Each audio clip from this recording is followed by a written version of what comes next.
So welcome to the second of our 2023 series of opening the Angus online seminars for Friends of the Angus. We are absolutely delighted that you've joined us this evening, and we're looking forward to a really interesting, wonderful evening together. My name is Emily Burgoyne. For those of you whom I haven't met, I am the Angus Librarian at Regent's Park College in Oxford. So yes, we started the Friends of the Angus, or FOTA, a couple of years ago with the main aim to highlight the uniqueness and the importance of the collection, and also to raise funds for important digitisation and conservation work. And so far, we have raised just over £7,000, thanks to the incredible generosity of those of you in FOTA, which is hugely appreciated. So with your help, we have digitised our unique anti-slavery commonplace book. We've digitised all of Jane Atwater Blatch's journals. It's an incredible archive of 18th century and early 19th century journals of a Baptist woman. We've digitised the Broughton church books. We've digitised the church books of Hexham and Hampstead Baptist Church, but we're still trying to raise more. Thanks to the incredible generosity of a member of FOTA, we now have the funds to conserve and stabilise the little book which I spoke about at our last seminar. That's the collection of tracts belonging to Elizabeth Gurney.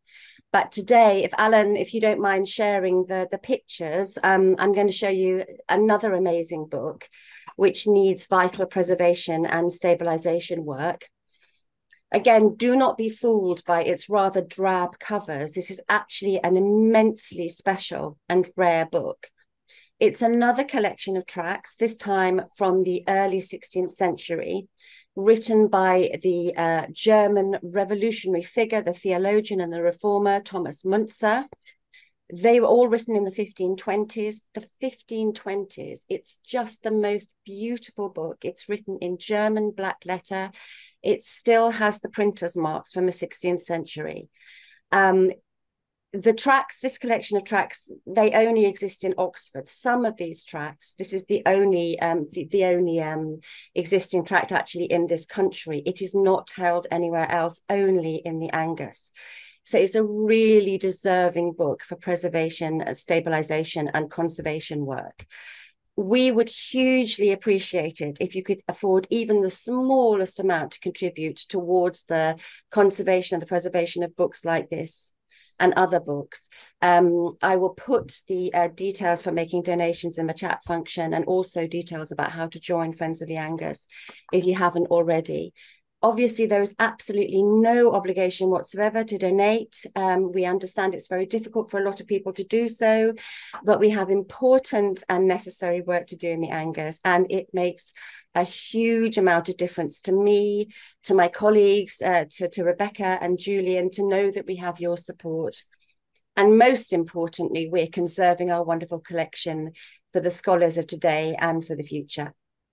So now, without further ado, it gives me great pleasure to introduce tonight's speaker.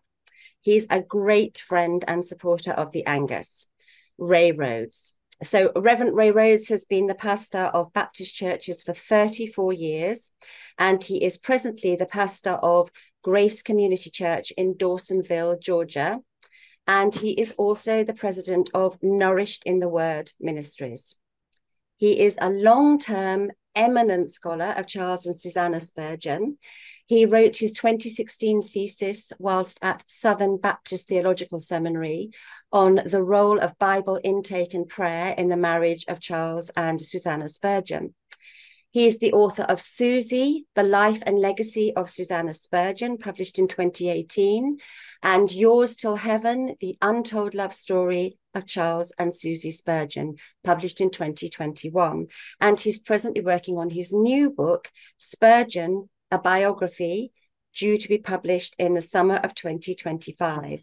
And he's also written 3 books on family worship and has contributed articles to a variety of journals.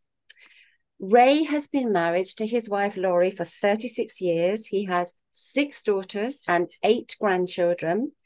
And we were absolutely blessed to welcome him into the Angus as the recipient of the 2022 William and Catherine Brackney Angus Travel Bursary.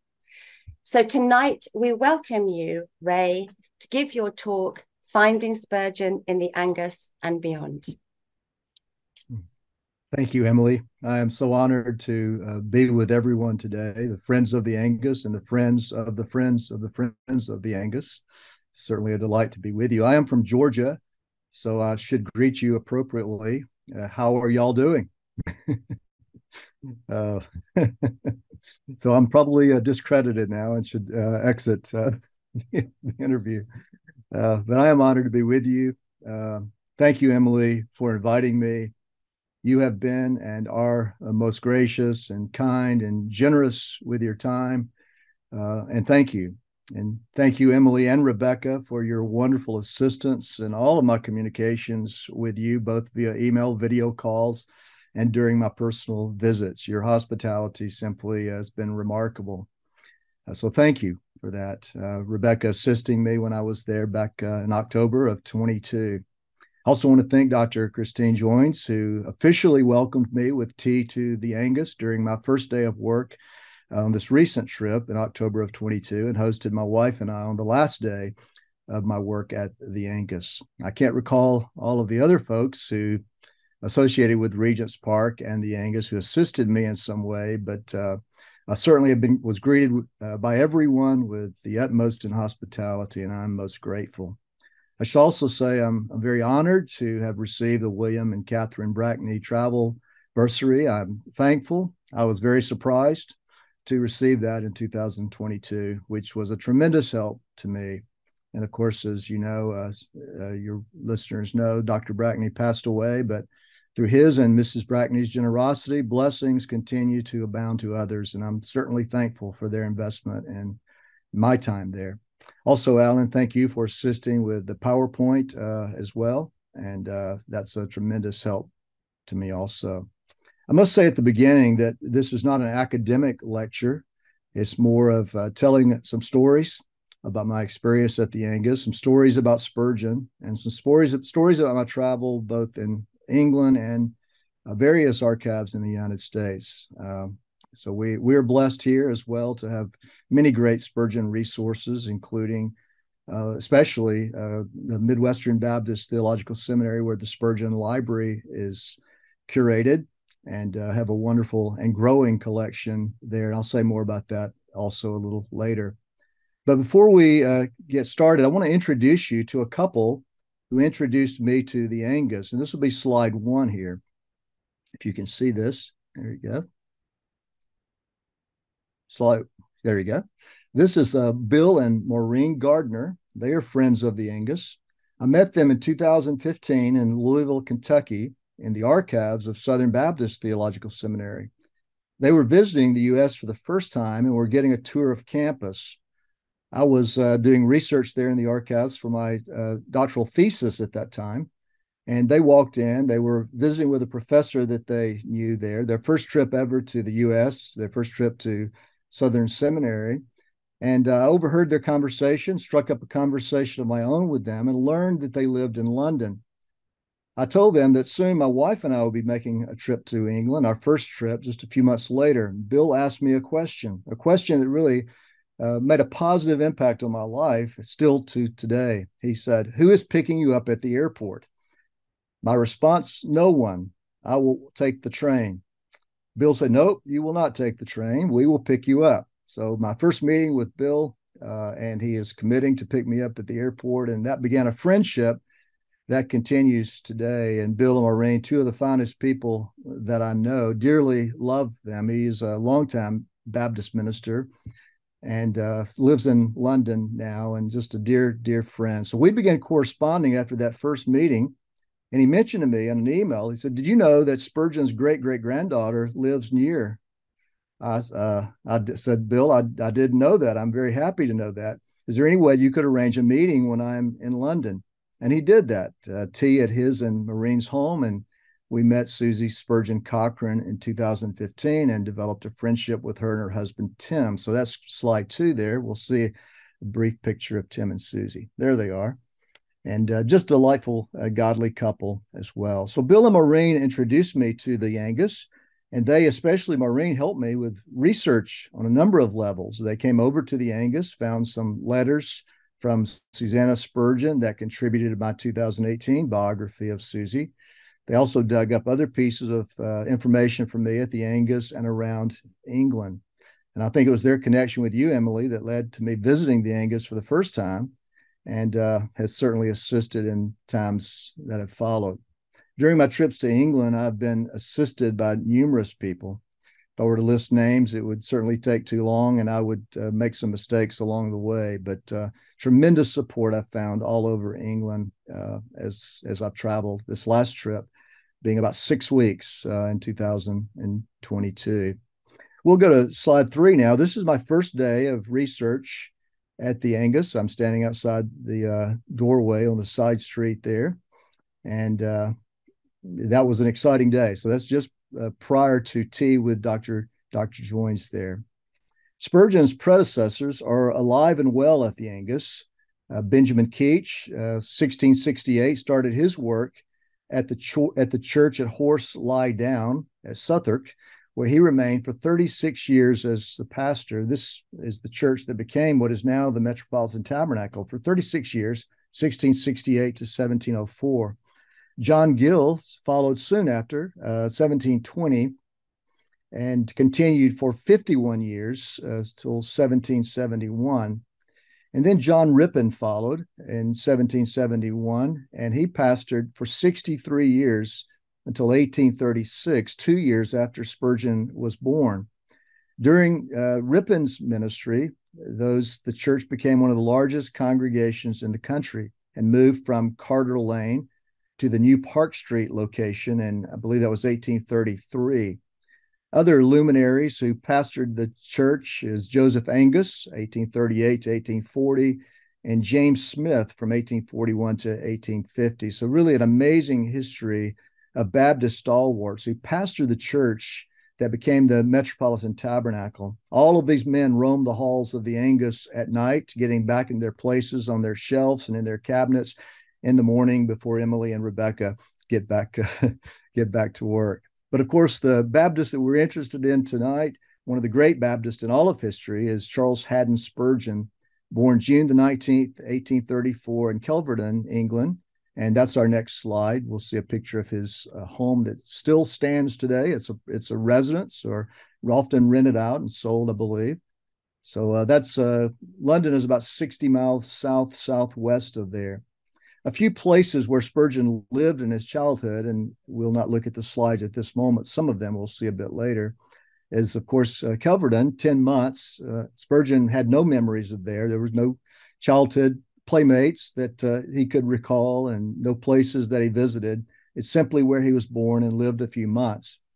Then his father, John, sold his shop in Kelvedon and moved to Raleigh, and Spurgeon lived there with his family for about 1 to 4 months. It was during that time that he was sent to live with his grandparents in Stambourne, and there he lived from 1835 to 1840, ages 1 to 6. And then in Colchester in 1840 to about 1850, a couple of those years off at various schools. In 1848, he was at Maidstone for school, a Church of England school led by his uncle, David Walker. In 1849 and 50, he was at Newmarket. And 1850 really marks the last time that he had any real close, intimate connection as far as being physically present with his parents. In the summer of 1850, he moved to Cambridge to a school that was led by Mr. Leading. And there he joined a Baptist church for the first time, St. Andrew's Street Baptist Church, which still stands and ministers today. He continued to live in Cambridge on either Union Road or Park Street while pastoring in Waterbeach from 1851 to 1854, then moving permanently to London in 1854 to pastor the new Park Street Chapel and then the Metropolitan Tabernacle. And there he remained until he died in 1892. Before I take you on sort of my tour bus to finding Spurgeon at the Angus and beyond, let me say a brief word about Spurgeon and Joseph Angus. And Angus will appear again a bit later in this presentation. Spurgeon and Angus were comrades of one heart for most of their ministries, I would say. It was Angus, in my opinion, who tried to build a bridge between Spurgeon and others of the Baptist Union leaders during the downgrade controversy. And ultimately, Angus sided with the Baptist Union. And as we know, Spurgeon left the Union, but he seemed to maintain a warm relationship with Dr. Angus. Angus certainly understood how significant Spurgeon was in England and the world and in the Baptist Union, though Spurgeon had been relatively uninvolved in the Baptist Union for a number of years. Angus also spoke at one of Spurgeon's memorial services. In February of 1866, Spurgeon posted in his magazine, The Sword and the Trowel, an announcement about the release of his new book, Morning by Morning. Now it's typically published as Morning and Evening, but originally Morning by Morning and then Evening by Evening came out. And it was wonderfully bound, and Spurgeon said issued at a price so low that the booksellers in the row complain of its being too cheap. He then includes a kind notice from the pen of Dr. Angus of Regent's Park College. Angus begins by quoting Spurgeon. Spurgeon writes, "Morning devotion anchors the soul so that it will not readily drift far away from God during the day. It perfumes the heart so that it smells fragrant with piety until nightfall. It girds up the soul's garments so that it is less apt to stumble and feeds all its powers so that it is not permitted to faint. The morning is the gate of the day and should be well guarded with prayer. He who rushes from his bed to his business and waiteth not to worship is as foolish as though he had not put on his clothes or cleansed his face, and as unwise as though he dashed into battle without arms or armor." Angus replied, "Nor is there any thoughtful Christian who will scruple to say amen to them all," the all being all of Spurgeon's morning devotions. Dr. Angus writes, "The writer evidently holds that duty without doctrine is like morality without principle, unstable and valueless, and that doctrine without duty is practical antinomianism. He therefore gives us both and enforces both with sympathies ever quick and strong for God's truth and for human weakness.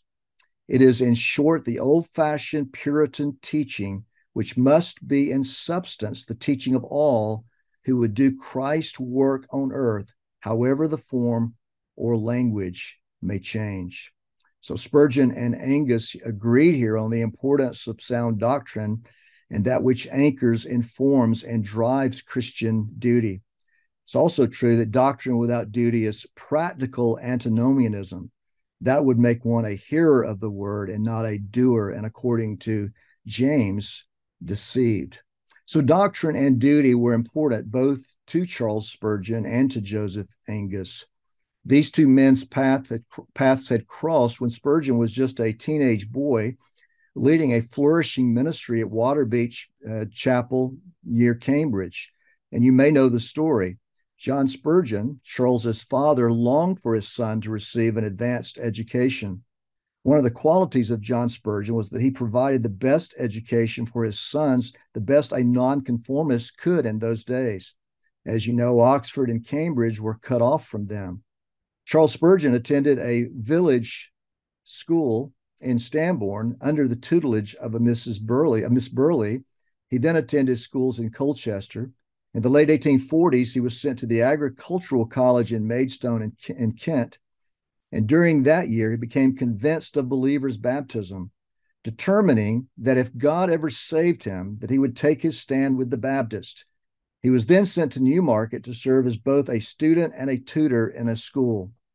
During a winter's trip home in December of 1853, he searched for answers as to how he might be forgiven of his sins. This led him on a pilgrimage to chapels around Colchester, and he was disappointed time and again. He said he learned many true things from the sermons that he heard, but he did not learn how a sinner might be saved from his sins. And we can move off of the Kelverton picture for now, and we'll come back to some more pictures in just a bit. Sorry, I forgot to mention that. In October of 1851, Spurgeon is a pastor of Waterbeach Baptist Chapel, and it was during that time that a meeting was scheduled for him at the home of Daniel Macmillan, the publisher in Cambridge. Again, the meeting probably arranged by John Spurgeon, who wanted Charles to go to college and apply to Stephanie College in London. In God's providence, that meeting never happened. Spurgeon was seated in one room, Angus another, both waited on the other. And by the time the mistake was revealed, Angus was headed back to London, and yet he didn't give up on Spurgeon.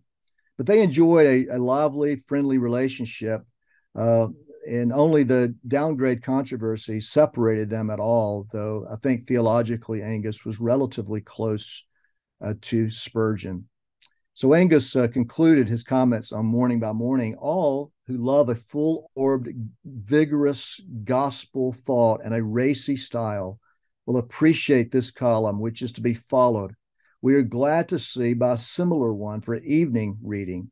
May God speed them both.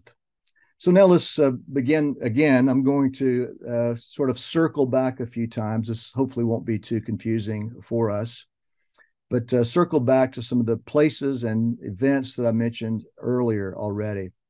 Spurgeon was a very open and honest man. He said that his life could be written across the sky. He didn't care, for he had nothing to hide.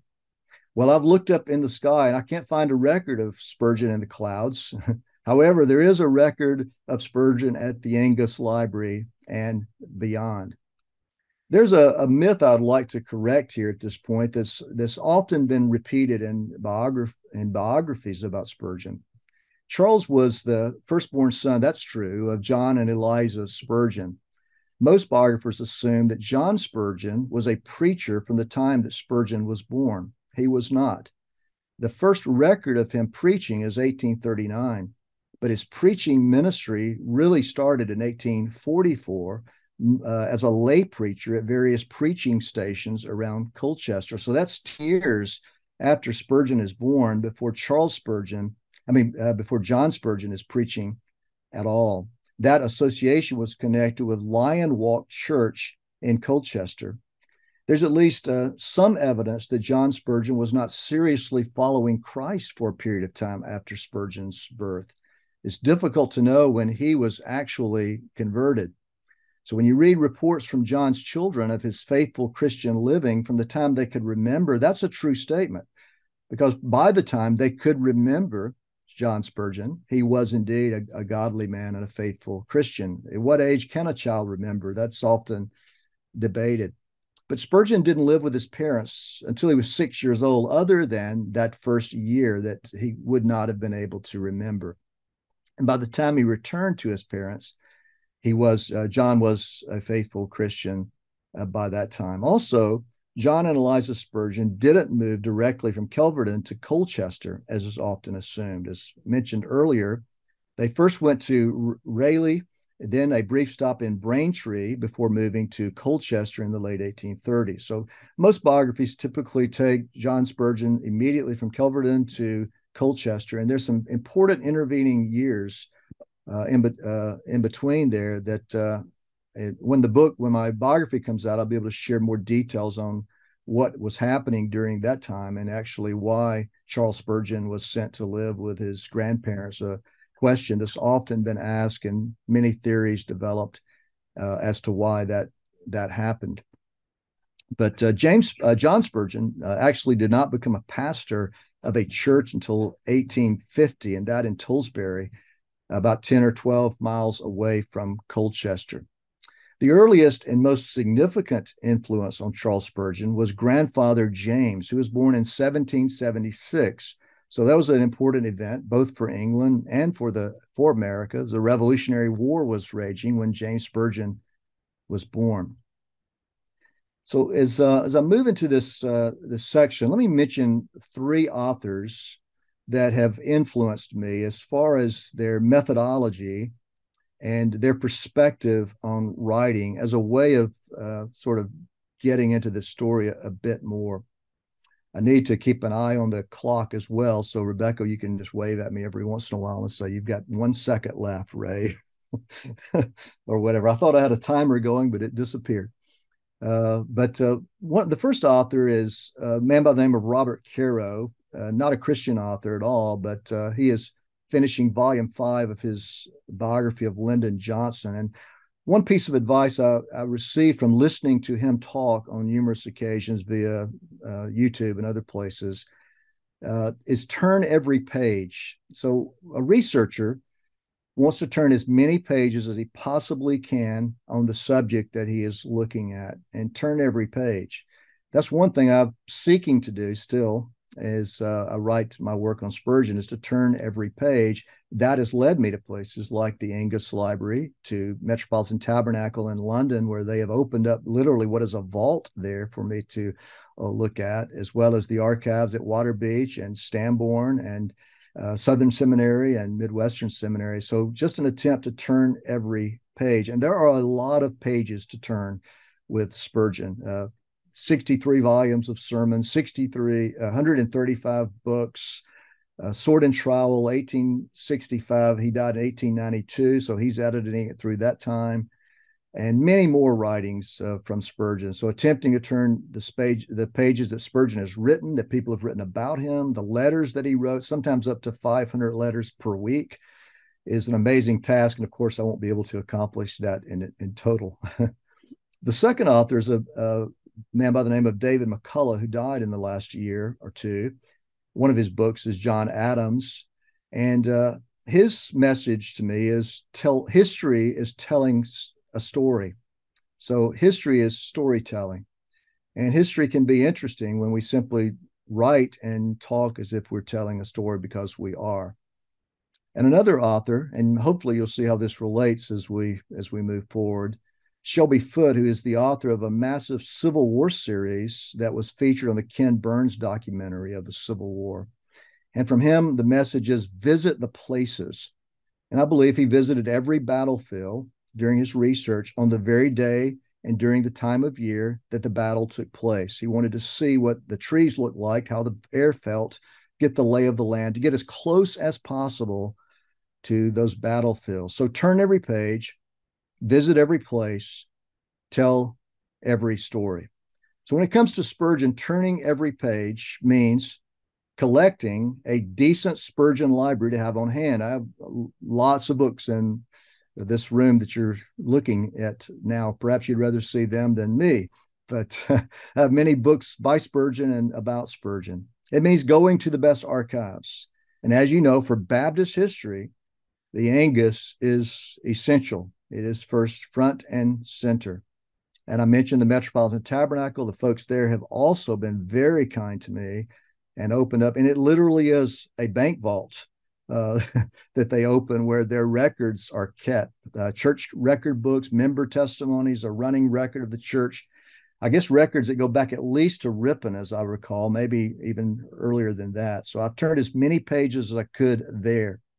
I mentioned the U.S. Midwestern Baptist Seminary owns the remaining copies of Spurgeon Library, up to 6,000 books, along with numerous letters and other papers that they have collected over the years. That was opened in 2015.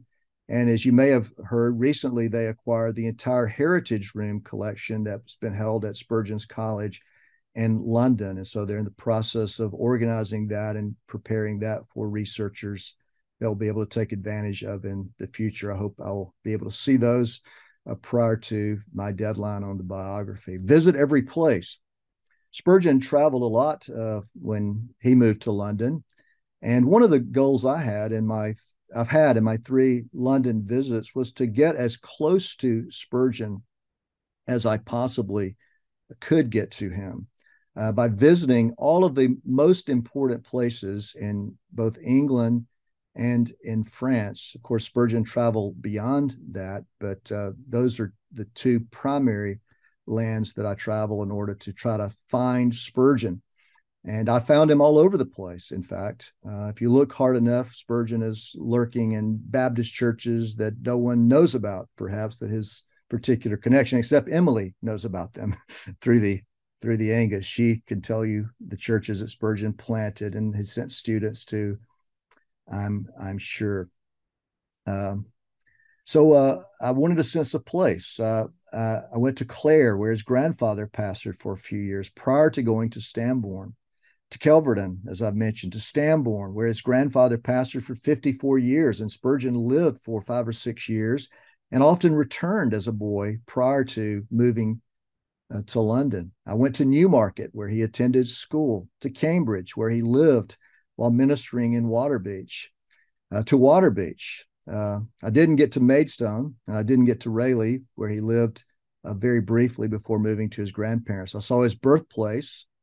I've been throughout London. I've been to Paris and Mentone, all places where we hunted for Spurgeon. By the way, it's just a lovely way to take a vacation, is find someone from history and just chase them down in their land and associated places. It was been such a delight to do that. I get to wake up every day and read Spurgeon. I've been reading him for years now, and it's a delight to not only read him, but to go to the places. Well, let's jump to Stambourne and the slide number 5. We'll start with the Stambourne journey.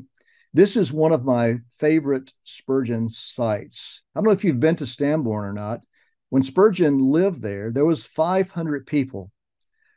Today in Stambourne, there are 500 residents, so it really hasn't changed much as far as population goes. But I was so excited to go to Stambourne because I know of the tremendous influence that James Spurgeon especially had on his grandson, Charles. And walking the beautiful fields of Stambourne and the pathways and seeing the places there were just very moving to me. This first slide you see here is the manse as it is today. This is where his grandfather lived. Now, this is not the same building. This was rebuilt after his grandfather died, but it's built on the same footprint, I believe, and it's similar in its style. Let's move to the next slide. And here we have, this is Adrian Burr, who is the minister of the Stambourne Congregational Chapel there. And he's speaking on the congregation's 360th anniversary. We don't have churches here that have 360th anniversaries. That would be a bit unusual for us. But in Stambourne, they do. And that church was born out of the great ejection of 1662, initially as a Presbyterian church, then later becoming a Congregationalist church. And slide 7 will be a picture of me preaching on the occasion of their anniversary. So that was a real treat. And this also is not the same building that James Spurgeon preached in, which held probably about 500 people. So the building held more people than resided in Stambourne. Folks came from surrounding villages to hear James Spurgeon preach. It was often said that anyone would be willing to run their legs off to hear any of the Spurgeons preach. And indeed, they came in on horses and walking from various places to hear grandfather James. And I was privileged to be there on the occasion of their anniversary in 22. That would have been August of 22. Let's go to the next one. This is a tablet of James Spurgeon that is inside of the chapel there that you can see. So 54 years in one place. We can jump over to the next one, which is a picture of an apple in a bottle. And that apple in a bottle actually dates back, they believe, to the time of Spurgeon's boyhood.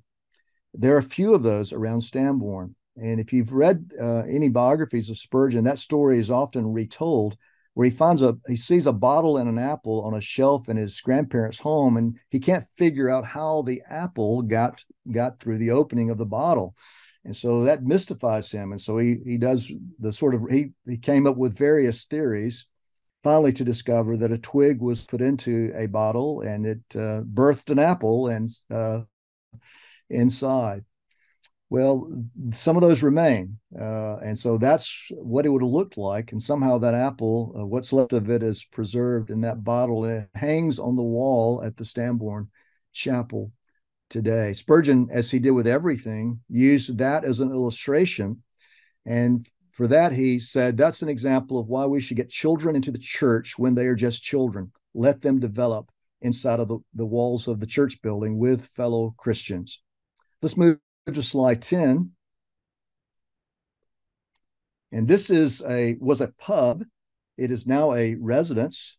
It's just down the street from the chapel, and the owner of that place, the dear lady who lives there, welcomed us into her home, and we're able to look around. And we believe that is the place, if you know of Spurgeon's childhood, when he had left Stambourne but came back to visit his grandfather, where he rebuked one of his grandfather's church members. In fact, he killed him.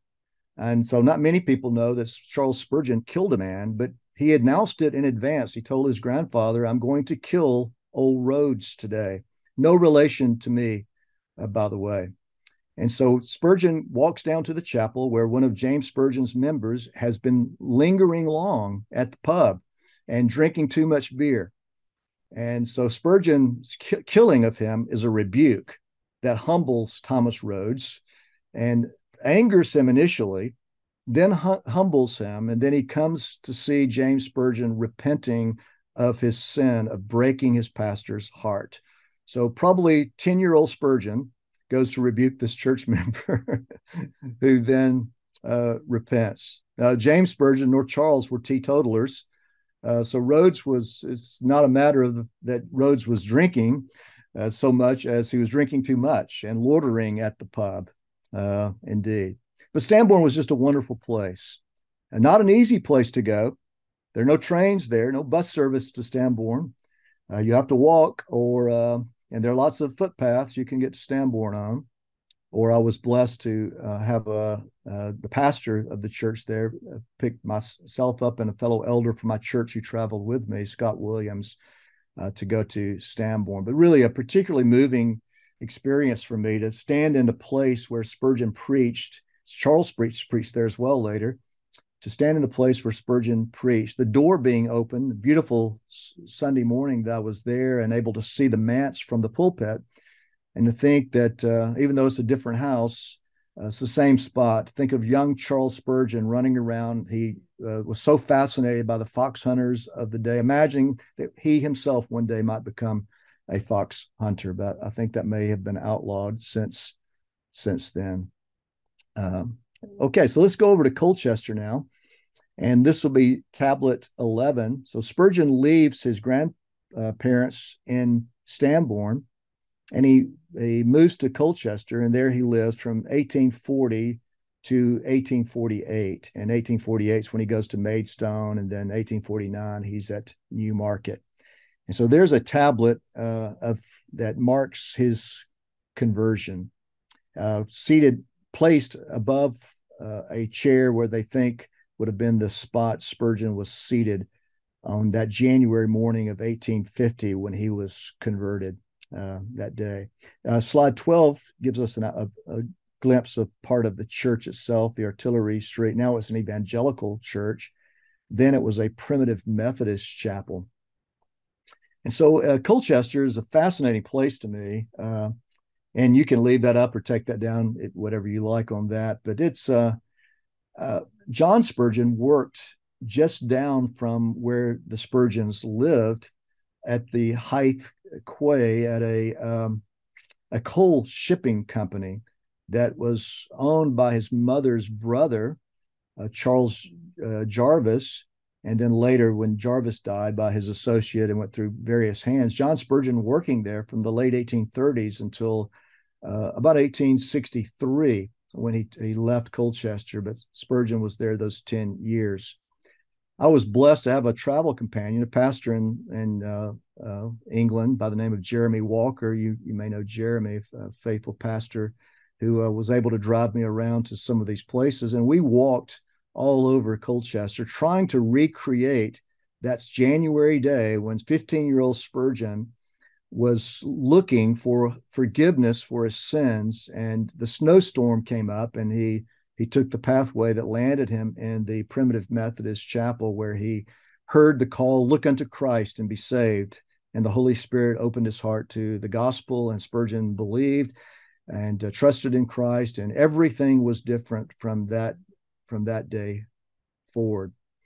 We thought we had located the exact house where the Spurgeon lived, or the exact location of the house where the Spurgeons lived during that time while I was there, but we were mistaken. But since then, we've been able to find the exact spot where John Spurgeon lived, and marked the distance from that house to the what is now the Artillery Street Chapel.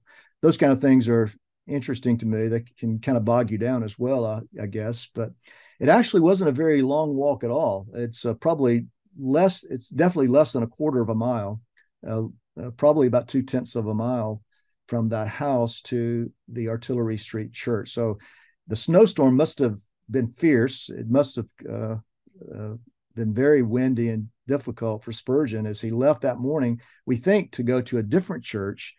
But the snowstorm such got his attention. He turned down Artillery Street and landed there in the Primitive Methodist Church. He didn't know anything about the Primitive Methodist, except he said he had heard that when they would sing that they were so loud they would make your ears hurt. But he said, I didn't care much about whether my ears hurt or not. I just wanted my sins to be forgiven. And so the Lord met him there that morning. By the way, as I mentioned earlier, Spurgeon was convinced of believers' baptism at a Church of England school as he was challenged on his baptism there. He was converted in a Primitive Methodist church. He was baptized by a Baptist preacher and ultimately joined a Baptist church. So at Maidstone, he said, I'm going to be a Baptist if God ever saves me. At Colchester, at the Methodist church, he's converted, and he's baptized in the River Lark and ultimately joins St. Andrew's Street Baptist Church. And when he was baptized, and you can go ahead and go to the first baptism, slide 13 there. He said, it was a new experience for me, never having seen a baptism before. And I was afraid of making some mistake. The wind blew down the river with a cutting blast as my turn came to wade into the flood. But after I had walked a few steps and noted the people on the ferry boat and in boats and on either shore, I felt as if heaven and earth and hell might all gaze upon me, for I was not ashamed there and then to own myself as a follower of the Lamb. My timidity was washed away. It floated down the river into the sea and must have been devoured by the fishes. For I have never felt anything of the kind since. Baptism also loosed my tongue, and from that day it has never been quiet. I lost 1,000 fears in that river Lark. So there you see the baptism marker. If I'd had been able to, I have some beautiful pictures. It is a stunningly beautiful place there. It is privately owned, but the owner of that will allow people to visit on there if they are able to contact him in advance. If we'll go to slide 14, we'll see Tollsbury marker where James Spurgeon pastored. And you historians may recognize a few other names on there as well, but you'll see John Spurgeon from 1850 to 1863, the first church that he pastored 16 years after Charles Spurgeon was born. I visited the little cottage in Teversham, and you can go to that picture next, that's slide 15, where Spurgeon preached his first sermon at age 16 or maybe 17.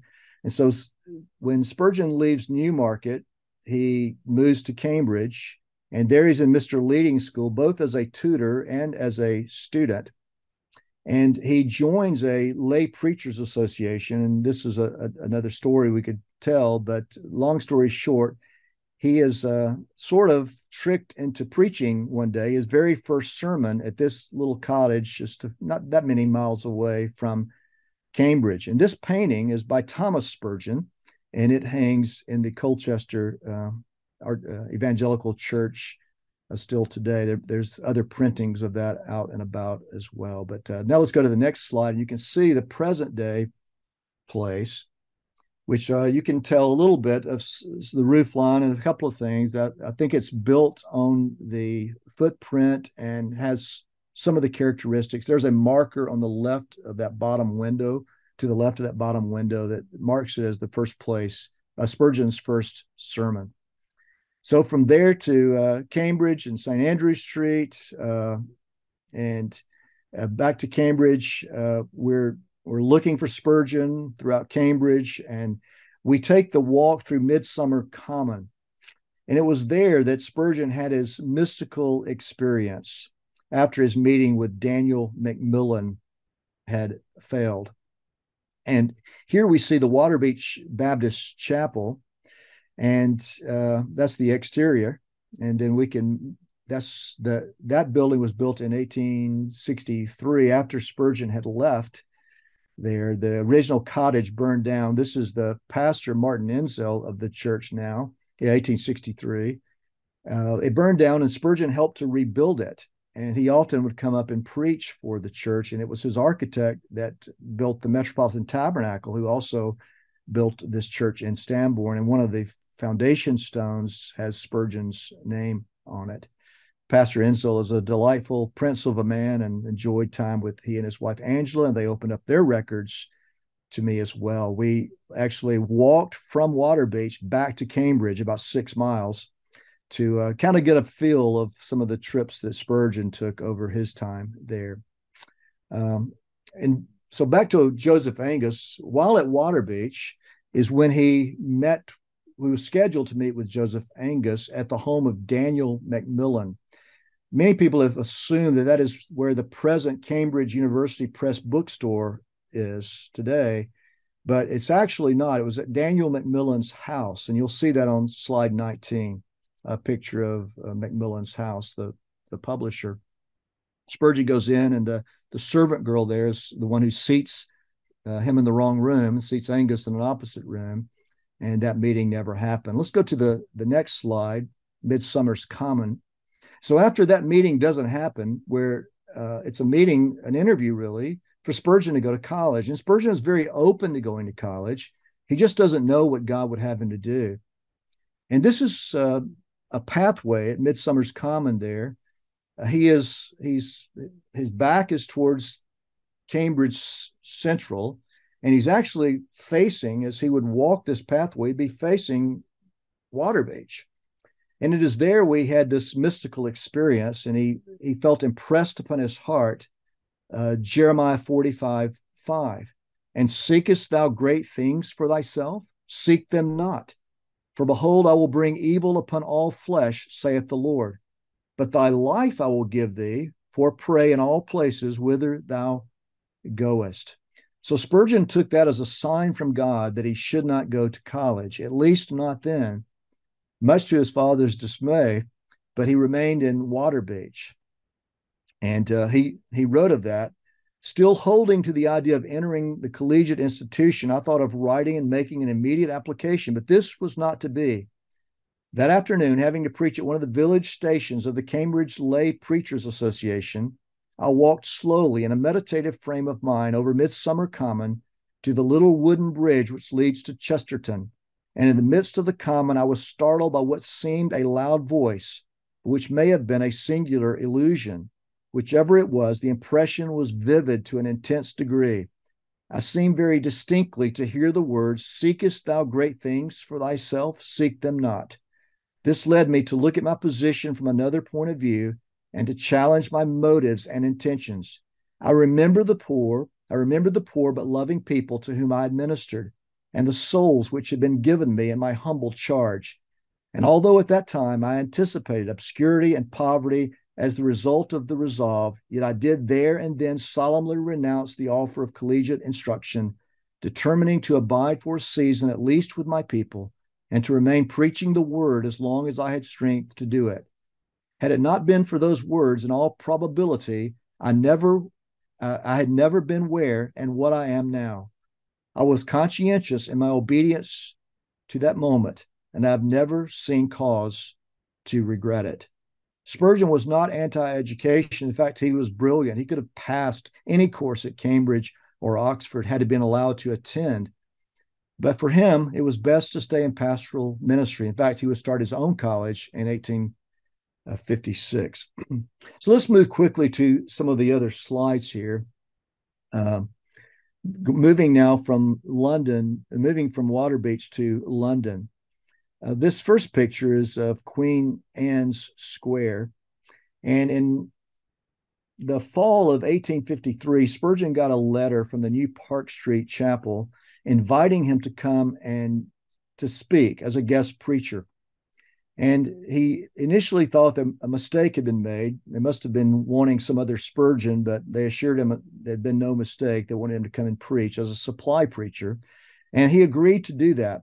And on December the 17th, 1853, he traveled from Waterbeach by train to London.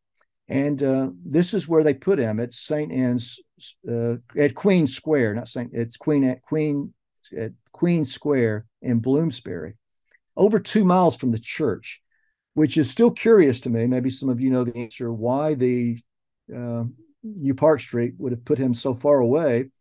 Well, 2 miles not that far in those days. Everyone's walking, but they put him far away in a small boarding house in a tiny room where he barely had room to turn over in the bed. So he said after his first preaching and after his first time to preach there, they never showed him such hospitality again. Things improved after that.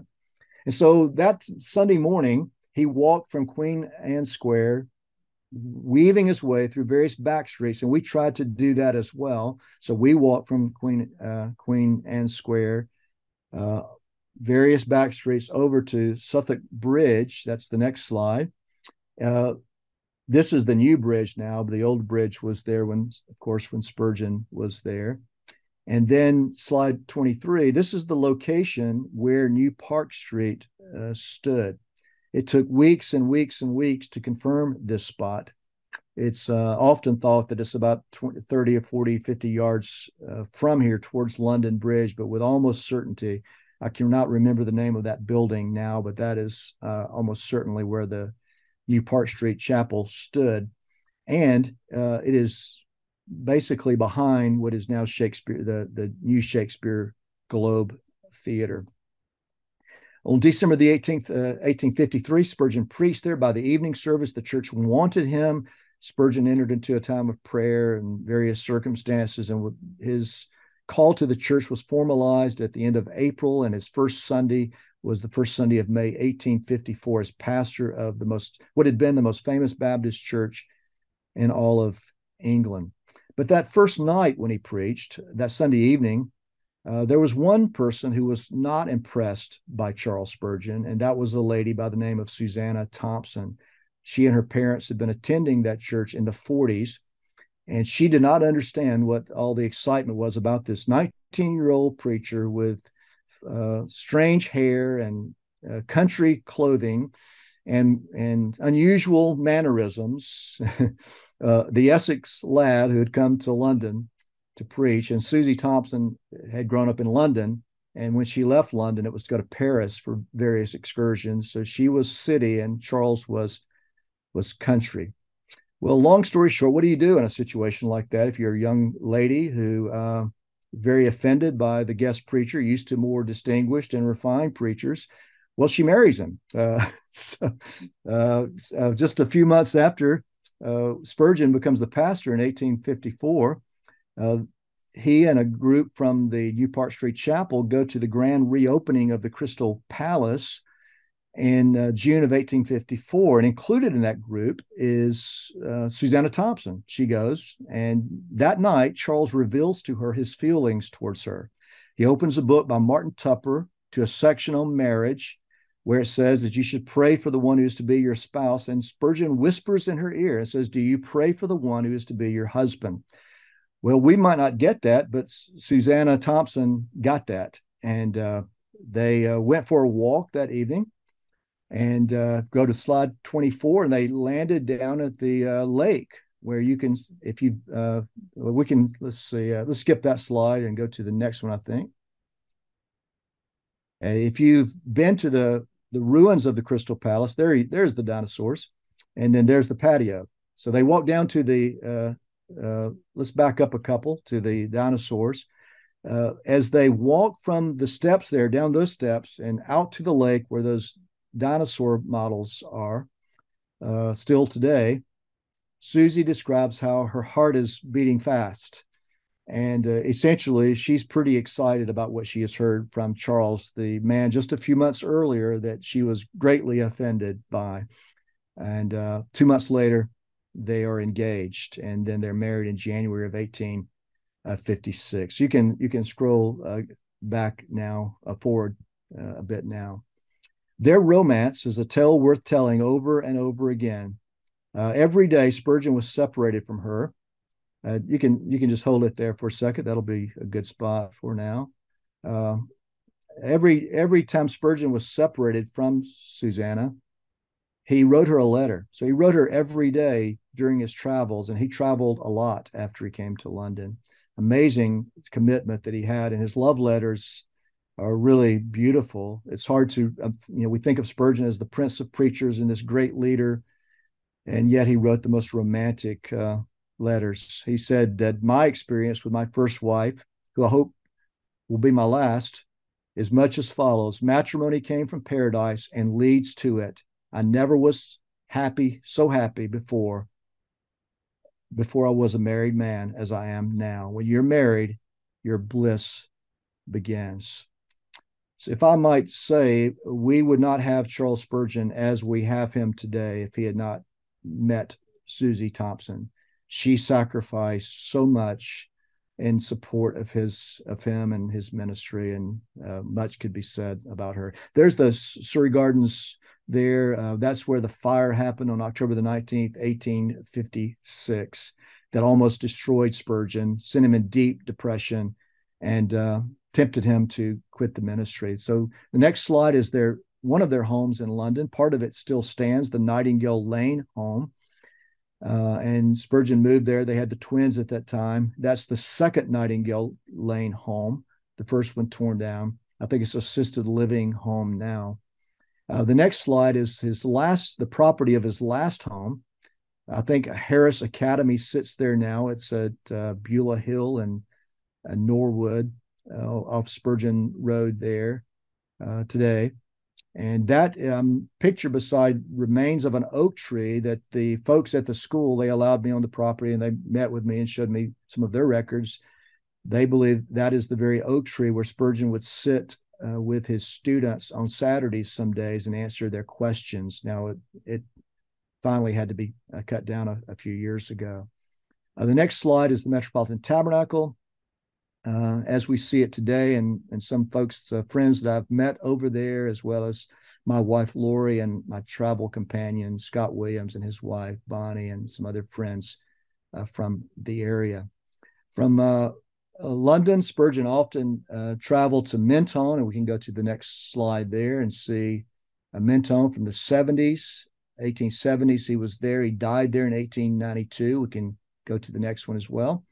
Just scroll through these. That's where Susie lived for a month after Spurgeon died. She did not return to England. She was at none of the memorial services or funeral services for Spurgeon, probably because her health. She was sickly from 1868 through the rest of her life, dying in 1903. So that's where she stayed. Friend of Spurgeon's owned this house and this property. You can still visit it today. Hanbury Gardens, just across the Italian border, out of Menton, France.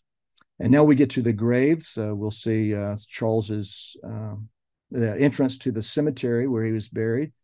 And I'm sorry, I'm moving really rapidly here. And then Spurgeon's grave and Susie's grave as well. There you see Spurgeon. It's been recently refurbished in the last few years. Thankfully, it needed that. So you'll see that, and you can move on to Susie's in the same ground as same place with Spurgeon, and then we can move on to Bexhill-on-Sea. After Spurgeon died in the 1896, Susie visited Bexhill-on-Sea, and while there, she asked, "Where's the local Baptist church?" And they said, "Ma'am, there is no Baptist church." That bothered her. She goes back to her home in London and she begins praying, and she is uneasy that there's not a Baptist church and commits herself to there being a Baptist church there. And so she sends a pastor there to plant a church, and she becomes the chief face and the energy behind planting Beulah Baptist Church. And that is the building there that still stands today, and we were able to attend worship services there. If you move to the next slide, you'll see a marker there to her honor. Grateful for her memory. It was through her initiative that this church was founded, and largely by her liberality that these buildings were erected. So think about this. She's been an invalid, essentially an invalid, since 1868. Spurgeon is dead. She's a widow. She's getting older, and she leads this effort to plant a church. Also, by this time, she's given away almost 200,000 books to poor pastors scattered across the England and various other places in the world. Well, there's let's just move quickly through to the end here. There's a letter from the Angus Library, one of the many things that well, there's another marker, and then we'll see a letter from Susie to her father, not really her father. That tripped me up for a while because her father had been dead for some years prior to the writing of this letter. But it was, I learned, was relatively common to call your in-laws your father. And so she's writing to John Spurgeon, who outlives Charles, dying in 1901, this particular letter. And that's one of the many, many letters that's held at the Angus Library. Slide 40 will give you a picture of the Spurgeon Library in Kansas City, where all of Spurgeon's remaining books are in one place. There's some of the books went to the Baptist Union and therefore probably made their way over to the Angus as well. Some were given to friends and family, but 6,000 to Kansas City, eventually to Midwestern Baptist Seminary. And there's another picture of that library. And then there's a picture of me speaking at the first library conference that was held there. So you can continue to move through those. Thank you, Alan. All right, yeah, there's that the first library conference a couple of years ago. I had the privilege of speaking. There's back to the Angus. Lori and I at the Angus Library there with Spurgeon looking over our shoulder. And then a picture of us outside of the Angus with some of the dignitaries there. If you'll go to that slide. Or maybe it doesn't, it's not there. That's okay. There we go. There's a lovely group of great folks who helped us while we were there. Well, I'll close. Probably, Emily, it's my time, right? So it's time for me to close this up. Maybe I'm over time. I didn't check any messages along the way. I'm just talking. So you're okay. You can wave at me. Do I have a few more minutes, or is it over?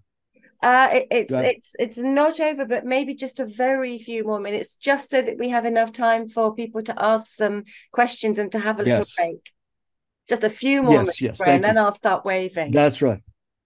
Okay, good. I missed the earlier waves. I apologize. I was so focused. But let me read a section from a book here that I think will give some perspective on this sort of turning every page and visiting every place and telling a story. Thomas Spurgeon stood inside of the primitive Methodist chapel in Colchester to view the newly inscribed tablet hanging on the wall near the spot where his late father Charles had first trusted in Christ. Thomas was very familiar with the story of that blustery, snowy morning on January the 6th, 1850, when his father was converted after hearing a lay Methodist preacher's sermon from Isaiah 45:22.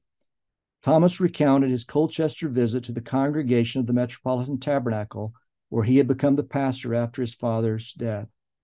I stood the week before last with uncovered head and throbbing heart, as near as it was possible to get to the spot where my dear father, your late beloved pastor, looked and lived. I paid a special visit to see the place where the local preacher cried, "Look to Jesus, young man, look to Jesus, look to Jesus," and lived. Thomas urged his congregation to go to Colchester to see the tablet for themselves. Run and see if you have opportunity. And as you look up at it, lift up your heart to God, that you may be kept looking to Jesus. And so there's more to that story. I'll stop at that point. But as Thomas Spurgeon urged his congregation to go and see what the Lord had done in Charles's life, so I wanted to go and see what God had done in Spurgeon's life, knowing what God has done in my own life and in the life of all who have repented of their sins and trusted in the Lord Jesus Christ and seek to follow him in obedience. And so I have run to England 3 times now, and I hope to run again. And the Angus being one of my favorite places where I'm warmly greeted. And I'm so very thankful that you guys were patient with this long presentation today. If anyone is even remaining, I'm not sure. So, thank you, Emily. Thank you so much, Ray. That was really interesting. It was kind of like a travelogue intermixed with Spurgeon. So I'm sure everybody would really like to show their appreciation to you. Thank you very, very much. I know how passionate you feel about Spurgeon as a figure in many, many different ways. And I have to say that working in the Angus, he probably evokes, I would say, actually the strongest reaction, Spurgeon. Out of all of the figures, actually Spurgeon gets the strongest reaction. And I just wanted to start the questions and by asking you what your experience was when you actually came over to Britain, the various kind of the different responses that you might have got when you said that you were here and you were researching Spurgeon, you were going to wherever Spurgeon was, and how people responded and what people actually knew about Spurgeon, and if they still felt very passionately about him, or yes, really what you learned when you were here. Yes, in general, as we walk the streets, I purposely, as I would have a conversation or ask a question of someone, I would often ask, have you heard of Charles Spurgeon? And most people on the street had never heard of Charles Spurgeon, which was surprising in a way, because in the Victorian era, he was not only one of the most famous ministers in the world, he was one of the most famous people in the world. I mean, American papers had Spurgeon regularly in them. And when he died, there was as he was dying, there's play-by-play about his death. So, and continued with Susie after he died. So that was a bit surprising. We met only one person on our first trip, including someone who told me he was a professor of Victorian studies, that he had somehow overlooked Spurgeon. So that was interesting. And I've got some big volumes here on the Victorian era where Spurgeon is never mentioned today. So yeah, is that kind of what you were thinking about, just sort of in general? Yeah, absolutely, because I've had visitors in the Angus from the States who've been very emotional about looking at anything that Spurgeon wrote, literally overcome with emotion about actually physically touching something that Spurgeon wrote. But I do think equally that if you speak to quite a lot of people in Britain, they wouldn't necessarily know anything about Spurgeon, not always, but, quite a bit. And I think that when you think about the funeral cortege, for example, of Spurgeon, the fact that the streets were lined with people had to queue up to go and pay their respects to him. He was such a celebrity and such an important figure.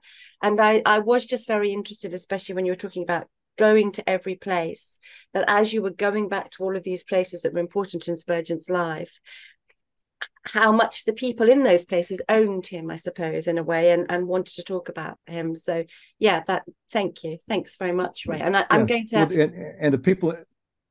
Oh, I'm sorry. I was just going to say the people in the key places, they are very aware of Spurgeon, like the Metropolitan Tabernacle. There's 1,000 people there on Sundays. It's packed. It's what it holds. And then the Colchester churches. So Spurgeon has his people, but it's not widespread across the general populace. And Spurgeon predicted that. He said he would be more remembered in America than in England, which is interesting. Yeah. I mean, I don't know, Alan, whether or not you want to say something about what you've written here in the chat, because it actually kind of feeds into what I was just saying about Spurgeon. Did you want to unmute and say anything, or are you happy for it just to be there in the chat function? Well, it was more of a comment than anything, really. Yeah, just that I hadn't realised the link to Raleigh, and I spent most of my life in Raleigh. Yeah, didn't know that. So there we go. Yeah. I think that's a case in point, isn't it? That's exactly kind of illustrative of what we're saying.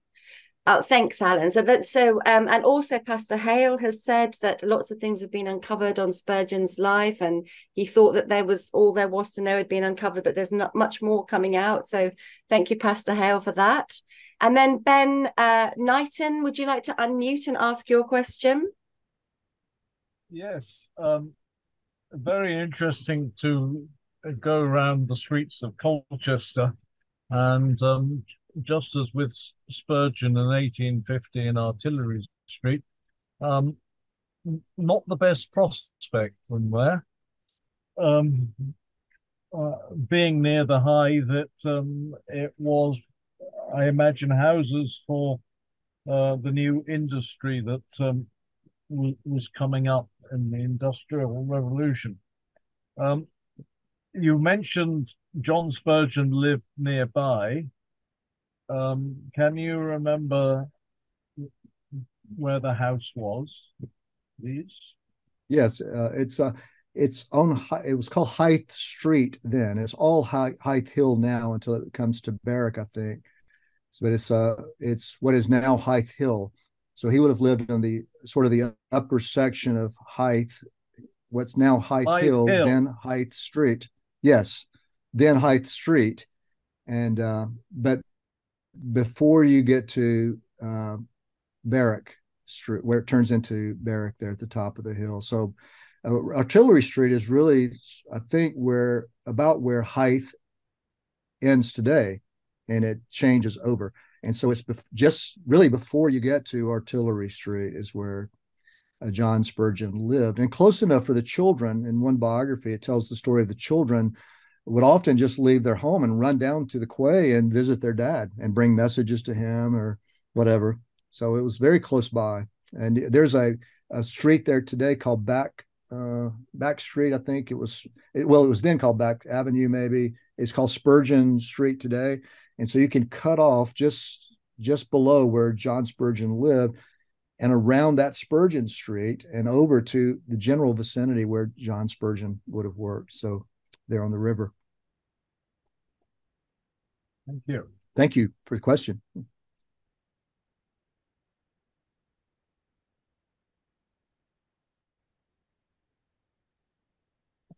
I'm muted. Sorry. Andrew, if you'd like to unmute and you'd like to ask Ray your question, that'd be great.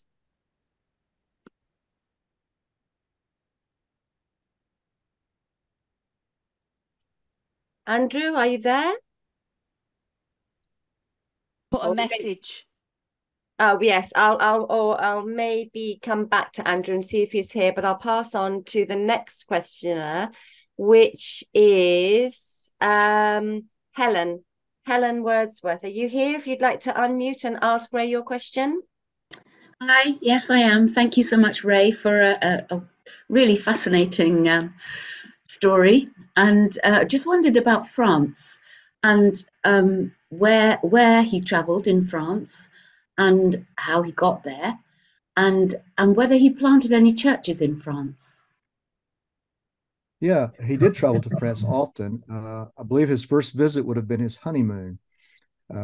Susie had been going to France since she was a teenager to learn the French language and the culture.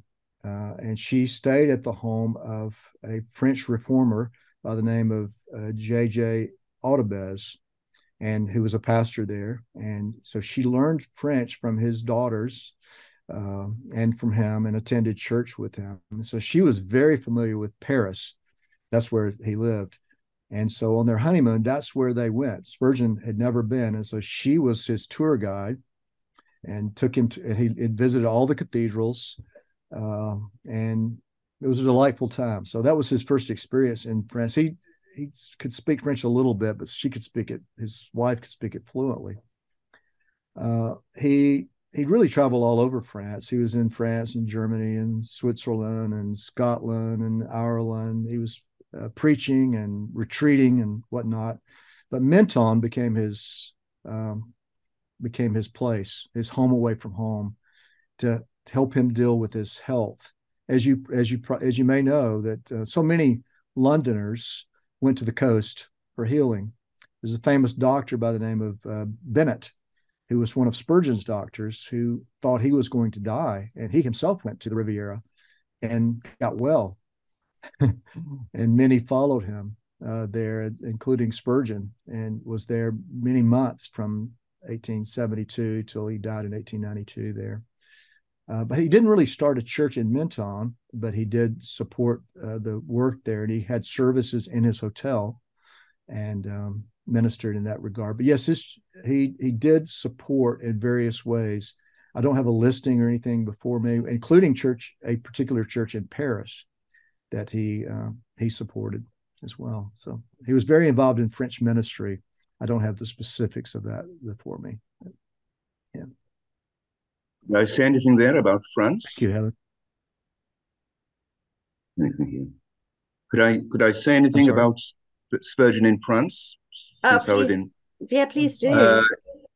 Ian Randall has written a very good article, which has been translated into French, about Spurgeon and France, which we've published in the French Baptist Historical Society. He gave the talk, in fact, in English, and it was translated.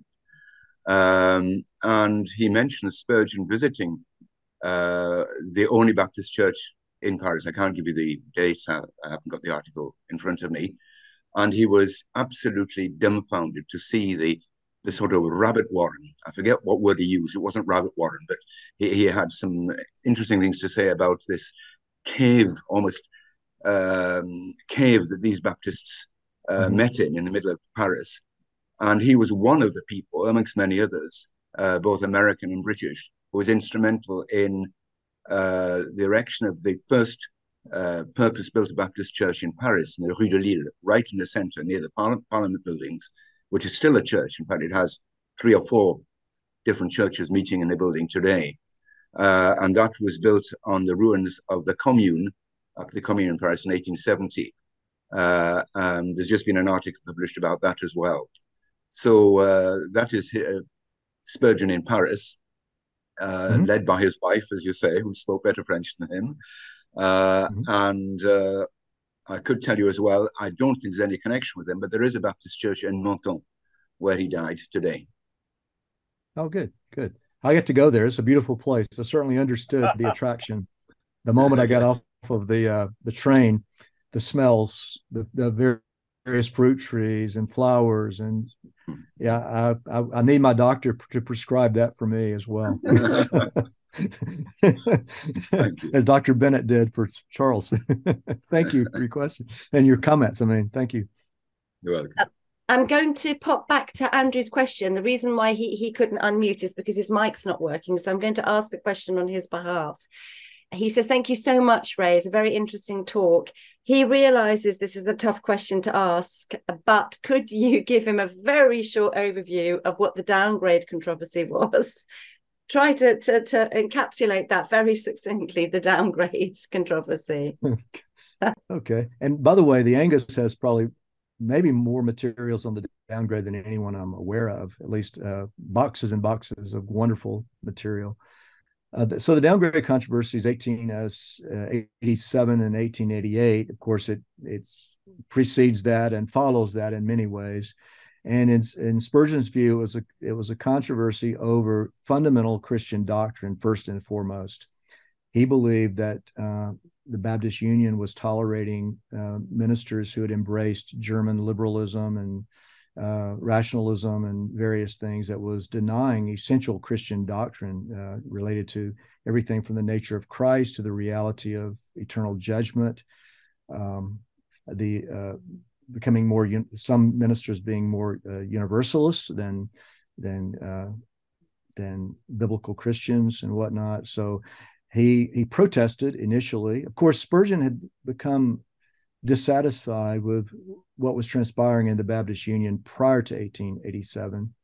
In fact, much earlier, he had stopped basically attending the meetings. But so he wrote these articles in 1887 in the summer, or he published them in the Sword and Trial. Then he also added to them that sort of set the thing on fire, and was pushing for a robust confession of faith that would declare how one could actually be in the Baptist Union. What does it mean to be in the Baptist Union, which was essentially held together by a very general confession, primarily centered around baptism. And Spurgeon thought they needed more specificity in their confession. And of course, ultimately, he was rejected, which was, I think, perhaps a surprise to him. Spurgeon, who had such a following, was soundly rejected in the Baptist Union, and though the fact that he was censured is debated, whether it was an actual censure or not. Spurgeon believed it was, and it seems that way to me as well. So that went on for a couple of years. It was, Susie said, the sort of the final straw that killed him at 57. He, on his deathbed, she said he was grieving over that controversy, and especially over some of his own students who had abandoned him, and he felt abandoned in some cases, not all cases, but abandoned fundamental Christian doctrine. So it wasn't a minor dispute over some preference issues in Spurgeon's view, but it was at the heart of what it means to be a Christian and what it means to be a member of a Christian denomination. That's oversimplistic. There's I'm going to write probably 3 chapters on the Baptist Union, on the controversy in my book, and it's been addressed, but we stand in need of a more definitive account of that. Yeah. Thanks, Ray. I would just say that you're absolutely right. That was very well put, very succinct. And I would say that the downgrade controversy is something that still has a lot of conversation around it. Definitely the material that we have in the Angus, it's something that's never-endingly interesting. I'm going to whiz on really quickly to a question from Chris Joins. Chris, if you would like to unmute yourself and ask a question. Yeah, sure. Thanks for such an informative presentation this evening, Ray. I enjoyed it immensely. And I was inspired by the example that you shared of Susanna Spurgeon and her founding of the Beulah Baptist Church at Bexhill-on-Sea. And I just wondered if there were other examples you could draw to our attention of similar occasions where she shared that kind of initiative, where this is after Charles has died, and so that she's kind of acting in her own name rather than as the supporter of a famous prince of preachers. Yeah, she was very supportive of the churches that he helped to plant, and then continued after his death. She, in fact, there's a church nearby where they live that Charles had supported, bought the property for, and planted. It was also called Beulah. I think it's called Beulah Family Church today. I'm not sure if it's a Baptist congregation now or not, but it's still a congregation there that's really close to where they lived. And she supported financially and through her influence and whatnot. In fact, one of Spurgeon's secretaries, Joseph Harold, was the first pastor of that church, and that would have been during the downgrade controversy when that started. But her heart went out to pastors. Pastors were very poorly paid, and when Spurgeon died, she asked the Lord, what he would have her to do, and sort of her conclusion from her prayer was that I must continue on. Though Charles is dead, I must continue on the ministry of getting books to poor pastors, supporting their wives, helping their churches. She believed that if she could help pastors who many times had no books or very few books, if she could help them with books, that would help them to preach better sermons. That would make for stronger churches. Churches then could do more evangelistic work themselves. So she did continue in that, but she did see that one of her chief missions after he died was to keep his legacy alive. And so she continued to promote his writings and his ministries in every way she can. I actually helped to rebuild the Metropolitan Tabernacle when it burned in 1897, I believe. And she, sickly herself, went and sat in the ruins of the basement of the tabernacle. And just her presence, people would walk by, lined up, and put money in her hand for the church. So it affected her health for sure. Yeah. Thanks so much, Ray. I'm going to just whiz along quite quickly now and just say, Pastor Hale, I hope you don't mind if I speak on your behalf, but just to say that you commented very positively, and he said, Ray, you're an absolute gem, and it's very amazing information. And he's geared up to read more of Spurgeon's books, which is a very good thing. And so I would just like to say again, friends who are here, to say thank you very much once more to Ray.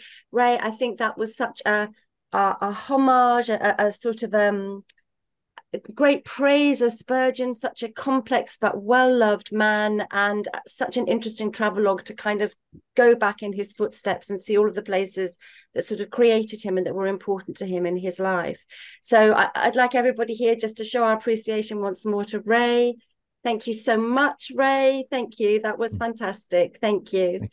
And just to let everybody know that we have another Friends of the Angus talk next week. It's actually in partnership with Project Violet. It's going to be given by Reverend Ruth Goldborn, and it's about deaconesses. So if you'd like to join us then, that would be fantastic. I think Alan sent out a link. But for this evening, thank you so much again, Ray. Thank you. And good night, everybody. Thank you very much for coming. Thank you all. Thank you, Emily. Thank you.